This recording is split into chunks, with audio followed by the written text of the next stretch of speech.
कसरत करावी लागते। पावसाबाबत हवामान विभागाचा अंदाज योग्यच होता। पुण्यामध्ये अतिवृष्टीचा अंदाज वर्तवलाच नव्हता असं स्पष्टीकरण हवामान विभागाच्या संचालिका मेधा खोले यांनी दिले। येत्या आठवड्यात मराठवाडा, विदर्भ आणि उत्तर महाराष्ट्र या विभागात संततधार राहील असा अंदाज त्यांनी वर्तवलाय। मुसळधार पावसामुळे चिपळूणमधील भिले, कालुस्ते या गावांमधील भातशेती पाण्याखाली गेलेली आहे। 5 ते 6 हेक्टर शेती पाण्याखाली गेल्यानं या भागाला नदीचं स्वरूप प्राप्त झालंय। पाणी असंच राहिल्यास भातशेतीचं मोठं नुकसान होण्याची शक्यता आहे। रत्नागिरी जिल्ह्यातील हळणेखेम धरणात रविवारी बुडालेल्या कल्पेश बटावळे मुलाचा मृतदेह एनडीआरएफच्या टीमनं शोधून काढलाय। 3 दिवस कल्पेश बेपत्ता होता। अखेर आज एनडीआरएफच्या टीमनं कल्पेशचा मृतदेह धरणातून बाहेर काढलाय। लोणावळा दुर्घटनेनंतर भुशी धरण आणि आजूबाजूच्या परिसरात जमावबंदी आदेश लागू करण्यात आलेले आहेत। मात्र नागरिकांकडून सर्रासपणे आदेशाचं उल्लंघन केलं जातंय। जमावबंदीचे आदेश असताना देखील पर्यटक गर्दी करत असल्याचं चित्र पाहायला मिळतंय। छत्रपती संभाजीनगर जिल्ह्यातील सोयगाव तालुक्यातल्या कालदरी या आदिवासी वस्तीत मोराचं नृत्य पाहायला मिळालं। पावसाच्या हलक्या सरी बरसत असताना मोरानं केलेलं हे नृत्य मोबाईल कॅमेऱ्यात कैद झालंय। बुलढाणा जिल्ह्याच्या निसर्ग संपदेमध्ये भर घालणाऱ्या लोणार सरोवरामध्ये वर्षा ऋतूच्या सुरुवातीलाच मोराचं नृत्य दिसलंय। लोणार येथील निसर्गप्रेमी सचिन कापुरे यांनी हे विलोभनीय दृश्य आपल्या कॅमेऱ्यात कैद केलंय।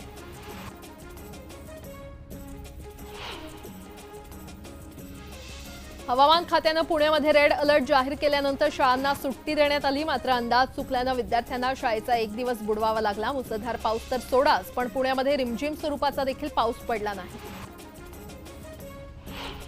भुसावळ शहरात पावसामुळे गांधी चौक परिसरातील जुन्या इमारतीचा काही भाग कोसळल्याची घटना घडली। या घटनेमध्ये कोणतीही जीवितहानी झाली नसली तरी एका टपरीचं नुकसान झालंय। शहरात 80 इमारती जीर्णावस्थेत असून त्या पाडण्याची मागणी होतीये।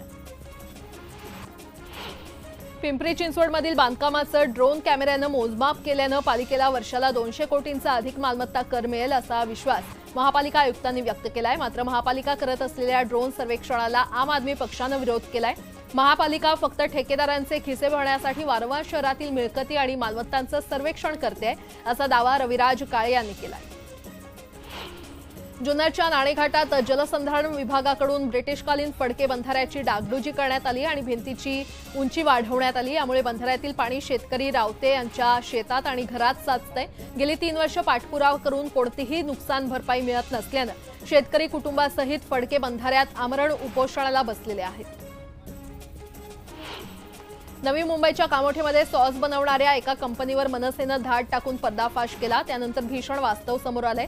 निकृष्ट पदार्थांपासून हा सॉस तयार केला जात होता। इतकंच नाही तर त्यासाठी वापरलं जाणारं पाणी देखील दूषित होतं।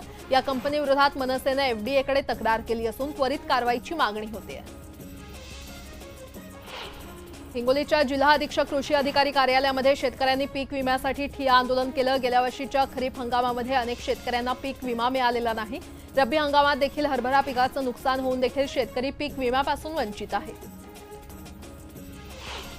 चंद्रपूर जिल्ह्याच्या मालवीय प्रभागातील पेय जलवाहिनीतील वॉलमधून सांडपाणी मिसळल्यानं या परिसरातील अनेक नागरिकांना अतिसाराची लागण झाली आहे। उपचारादरम्यान पूर्वेश सुभाष वांढरे या 4 वर्षीय बालकाचा मृत्यू झाला। यामध्ये जबाबदार असणाऱ्या कर्मचाऱ्यांवर प्रशासनानं कठोर कारवाई करावी अशी मागणी वॉर्डातील नागरिकांनी केली आहे। श्रीरामपूर पोलिसांविरोधात एकाच दिवशी 2 ठिकाणी उपोषण करण्यात आलं। शहरात सर्रासपणे सुरू असलेल्या अवैध व्यवसायांसह गुन्हेगारांना पाठीशी घालणाऱ्या पोलीस कर्मचाऱ्यांवर निलंबनाची कारवाई करावी या मागणीसाठी मनसे आणि भीमशक्ती संघटनेनं उपोषण केलं। जालन्याच्या बदनापूर तालुक्यातील अंबड गावात सुरू असलेल्या अवैध दारू विक्रीमुळे नागरिक त्रस्त झाले। दारूबंदीसाठी महिला आणि पुरुषांनी पोलीस अधीक्षक कार्यालयासमोरच ठिय्या आंदोलन केलं। मुक्ताईनगरमध्ये मुख्यमंत्री माझी लाडकी बहीण योजनेसंदर्भात आमदार चंद्रकांत पाटील यांनी आढावा बैठक घेतली आणि या बैठकीमध्ये योजनेसाठी फॉर्म भरताना लागणारी कागदपत्र, पात्रता तसंच फॉर्म कशा पद्धतीने भरता येईल यासंदर्भात मार्गदर्शन करण्यात आलं। बीडच्या नेकनूरमधील जिल्हा परिषदेच्या उर्दू शाळेत शिक्षक उपलब्ध नसल्यानं पालक आक्रमक झालेत। अनेक वेळा निवेदन देऊन देखील शिक्षक मिळत नसल्यानं आज संतप्त विद्यार्थ्यांसह पालकांनी थेट जिल्हा परिषदेचं कार्यालय गाठलं आणि व्यथा जिल्हा परिषदेच्या मुख्य कार्यकारी अधिकारी संगीता देवी पाटील यांना सांगितली। अधिकाऱ्यांनी दिलेल्या आश्वासनानंतर विद्यार्थ्यांनी आंदोलन मागे घेतलं। बुलढाण्यामध्ये दारूबंदीसाठी महिलांनी पोलीस स्टेशनवर मोर्चा काढला। 10 दिवसात बेकायदेशीर दारू विक्री बंद करा, अन्यथा रॉकेल अंगावर टाकून पोलीस स्टेशनमध्येच आत्मदहन करण्याचा इशारा महिलांनी दिला। पोलिसांकडे मागण्यांचं निवेदन सादर करण्यात आलं। नागपूरच्या अमरनगरमधील दिलीप यादव यांच्या घरी ब्राऊन कोब्रा या जातीची 14 पिल्लं आढळली आहेत। सर्पमित्रांनी या पिल्लांना नैसर्गिक अधिवासात सोडून दिले। जहाल विषारी असलेल्या या सापांची 14 पिल्लं आढळल्यानं परिसरात दहशतीचं वातावरण आहे। बीडच्या आडसमध्ये ठाकूर कुटुंबियांनी त्यांच्या लाडक्या श्वानाचा वाढदिवस साजरा केला। ठाकूर कुटुंबियांकडे असलेल्या स्नॅक्सच्या वाढदिवसाला डिजिटल बॅनर, फटाक्यांची आतिषबाजी, केक आणि फोटोग्राफर असा एकंदरीतच जंगी थाट होता। विशेष म्हणजे स्नॅक्सच्या वाढदिवसाला परिसरातील बच्चे कंपनी देखील मोठ्या संख्येने उपस्थित होते। आता या वाढदिवसाची जोरदार चर्चा होते। तुकोबांची पालखी निमगाव केतकीमध्ये आल्यावर वारकऱ्यांना विड्याचं पान म्हणजेच नागवेलीची पानं देण्याची परंपरा आहे। वारकऱ्यांसाठी या गावात 24 तास वैद्यकीय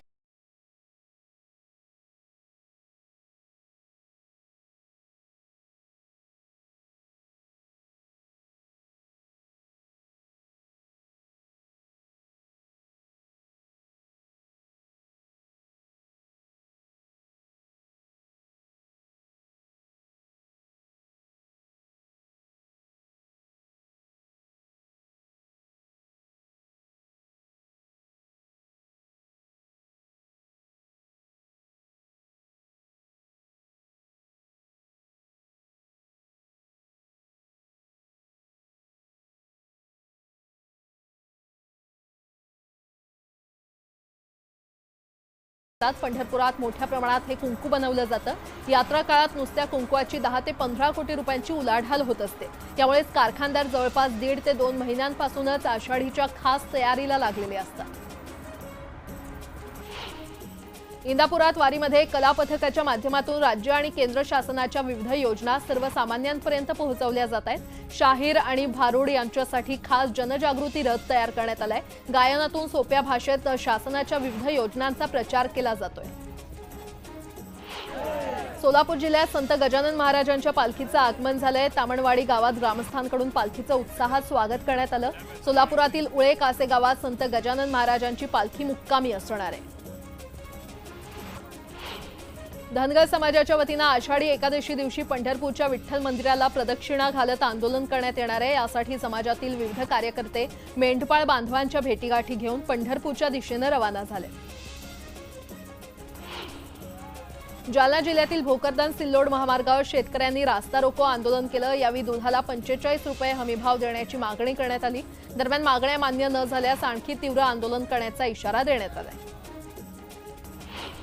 फुलंब्रीमध्ये शेतकऱ्यांच्या दुधाला भाव मिळावा यासाठी काँग्रेसच्या वतीनं दूध दराच्या वाढीसाठी आंदोलन करण्यात येत आहे। दूध उत्पादक शेतकऱ्यांसाठी काँग्रेसचे कार्यकर्ते रस्त्यावर उतरले। यावेळी छत्रपती संभाजीनगर जळगाव राष्ट्रीय महामार्ग रोखून आंदोलन करण्यात आलं। दुधाला सरसकट 40 रुपये भाव द्यावा अशी मागणी यावेळी करण्यात आली। लाडकी बहीण योजनेचे अर्ज भरण्यासाठी सेतू केंद्र चालकांना विनाशुल्क अर्ज भरण्याचे आदेश देण्यात आलेत। मात्र सेतू केंद्र चालकांना इतर खर्च असताना मोफत अर्ज भरणं परवडत नाही। त्यामुळे कोपरगावातील आणि तालुक्यातील सेतू केंद्र चालकांनी काम बंद आंदोलन केलं। पंढरपुरातील व्यापारी आणि पालिका प्रशासनातील वाद आता चांगलाच चिघळलाय। अतिक्रमण हटाव मोहिमेदरम्यान व्यापाऱ्यांना मारहाण केल्याप्रकरणी व्यापाऱ्यांनी निषेध आंदोलन केलंय। आषाढी वारीच्या पार्श्वभूमीवर व्यापारी, पालिका आणि पोलीस प्रशासनामध्ये तणावाचं वातावरण पाहायला मिळतंय। अहमदनगर जिल्ह्याचं विभाजन करून श्रीरामपूर जिल्हा मुख्यालय व्हावं या मागणीसाठी प्रांत कार्यालयासमोर सर्वपक्षीयांच्या वतीनं निदर्शनं करण्यात आली आहेत। याआधी देखील अनेक वेळा आंदोलन करण्यात आलं, मात्र दखल न घेतल्यानं 15 जुलैला श्रीरामपूर बंदची हाक देण्यात आली आहे। यावेळी कृती समितीच्या वतीनं तीव्र आंदोलनाचा इशारा देण्यात आला आहे। पुण्यातील नवीन विमानतळ टर्मिनल सुरू करण्यासाठी शरद पवारांच्या राष्ट्रवादीनं आंदोलन केलं। नवीन टर्मिनल समोरच राष्ट्रवादीनं निदर्शनं केली आहेत। पंतप्रधान मोदींच्या हस्ते उद्घाटन झालेलं टर्मिनल अजूनही बंद असल्यानं शरद पवार गट आक्रमक झाल्याचं पाहायला मिळालं। सिंधुदुर्गात मुसळधार पावसामुळे आंबेरी पुलाला मोठं भगदाड पडलं, त्यामुळे 27 गावांचा संबंध तुटलाय। याच मुद्द्यावरून स्थानिक आमदार वैभव नाईक आक्रमक झालेत। त्यांनी घटनास्थळी भेट देत मार्गाचं काम पूर्ण न झाल्यास अधिकाऱ्यांना घेराव घालणार असा इशारा दिलाय। सिंधुदुर्ग जिल्ह्यात मुसळधार पावसामुळे एक मध्यम प्रकल्प असलेलं कोर्ले सांतडी धरण आणि 12 लघु प्रकल्प असलेली शिवडाव, आंबोली, हातेरी ही धरणं 100% भरून ओसंडून वाहू लागली आहेत. रत्नागिरी जिल्ह्यातील ताडी बांध तिवरे रोडवर 3 ठिकाणी दरड कोसळली, त्यामुळे 15 गावांचा संपर्क तुटला असून जनजीवन विस्कळीत झालंय. प्रशासनाकडून दरड हटवण्याचं काम युद्धपातळीवर सुरू आहे, मात्र ही भली मोठी दरड हटवण्यासाठी 4 ते 5 दिवस लागण्याची शक्यता आहे. त्यामुळे इथल्या नागरिकांमध्ये भीतीचं वातावरण आहे.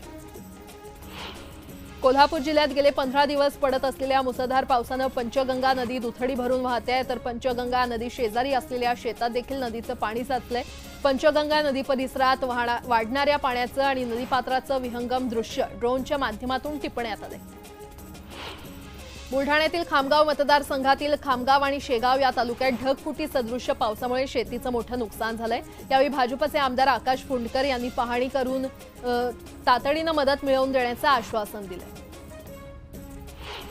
अमरावती जिल्ह्यामध्ये सोमवारी रात्रभर मुसळधार पावसामुळे पोलीस भरतीच्या ग्राउंडमध्ये चिखल झालाय आणि त्यामुळे संतप्त झालेल्या पोलीस भरतीसाठी आलेल्या मुलींनी शारीरिक चाचणी पुढे ढकलण्याची मागणी केली आहे.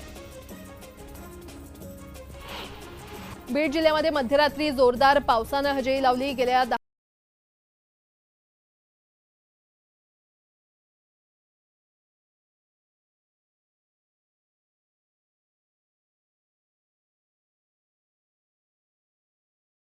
अद्यापही पावसाची प्रतीक्षा कायम आहे. मागील काही दिवसांपासून अधूनमधून होणाऱ्या पावसामुळे पाणी साठ्यात 2 ते 3 टक्क्यांनी वाढ झाली आहे. छत्रपती संभाजीनगरातील पैठण तालुक्यात पावसानं अद्यापही जोर धरलेला नाहीये, त्यामुळे भर पावसाळ्यात देखील पैठण शहराला भीषण पाणी टंचाईला सामोरं जावं लागतंय. पावसाळा सुरू झाल्यापासून 71 गावांमधील बंद केलेले 91 टँकर्स पाऊस न पडल्यानं पुन्हा सुरू करावे लागलेत आणि त्यामुळे पैठण तालुक्यातील नागरिक पाण्यासाठी आक्रमक झाले. मुसळधार पावसामुळे पिंपरी चिंचवडच्या मोशी बाजारात टोमॅटोच्या दरात घसरण झाली आहे. 60 ते 70 रुपये किलोनं विकल्या जाणाऱ्या टोमॅटोची किंमत आता 40 रुपयांनी विक्री होते. मात्र येत्या काळात टोमॅटोच्या दरात वाढ होऊन टोमॅटो 100 देखील पार करेल असा अंदाज व्यापाऱ्यांनी वर्तवलाय. नाशिक जिल्ह्यामध्ये पावसानं दडी मारल्यानं संपूर्ण जिल्ह्यावर पाण्याचं संकट ओढावलंय. त्यातच शेतीसाठी देखील पाणी नसल्यानं भाजीपाल्यांचे देखील दर गगनाला भिडलेत. बाजार समितीमध्ये कोथिंबीरीची जुडी 100 रुपयांनी मिळते, तर मेथी आणि टोमॅटोचे दर 60 रुपयांवर पोहोचले. रत्नागिरी जिल्ह्यामध्ये पावसामुळे बांध तिवरे नदीला पूर आलाय, त्यामुळे नदी किनाऱ्यावरील भाजीपाला तसंच भात शेती पाण्याखाली गेली आहे. प्रशासनानं तातडीनं पंचनामे करून नुकसान भरपाई द्यावी अशी मागणी होतीये. वरळी हिट अँड रन अपघात प्रकरणातील मुख्य आरोपी मिहिर शहाला अटक झाली आहे. अपघाताच्या 2 दिवसानंतर मुंबई क्राईम ब्रांचनं शहापूरमधून मिहिर शहाला अटक केलेली आहे. अपघातानंतर मिहिर फरार होता. मुंबई पोलिसांच्या 10 टीमकडून मिहिरचा शोध सुरू होता. मिहिरला मदत करणाऱ्या 12 जणांना पोलिसांनी ताब्यात घेतलं असून पुढील चौकशी सुरू आहे. वरळीतील हिट अँड रनच्या घटनेकडे हत्या म्हणून पाहावं, अपघात करणाऱ्यांना सरकार वाचवतंय असा आरोप आदित्य ठाकरेंनी केलाय. अपघातानंतर मिहिरला इतक्या उशिरानं अटक का असा सवाल त्यांनी उपस्थित केलाय. लंडनमधील वाघनखं खरी नाहीत अशी माहिती आहे असं आदित्य ठाकरेंनी म्हटलंय. मुनगंटीवार 10 दिवस दौऱ्यावर गेले होते. 10 दिवस मुनगंटीवारांनी काय केलं हे सांगावं असा हल्लाबोल आदित्य ठाकरेंनी केलाय. खासदार नारायण राणे यांनी राजापुरात जाऊन पूरस्थितीची पाहणी केली. यावेळी नुकसानीचा आढावा घेण्यासाठी त्यांनी स्थानिकांशी चर्चा केली.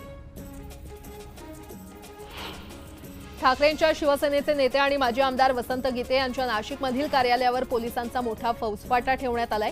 गीते यांच्या मुंबई नाका येथील कार्यालयावर अतिक्रमण विभागाकडून पुन्हा कारवाई करण्यात येणार आहे. कार्यालयाबाहेरील बाळासाहेब ठाकरेंचा फोटो असलेली कमान हटवू नये अशी मागणी शिवसैनिकांनी केली आहे.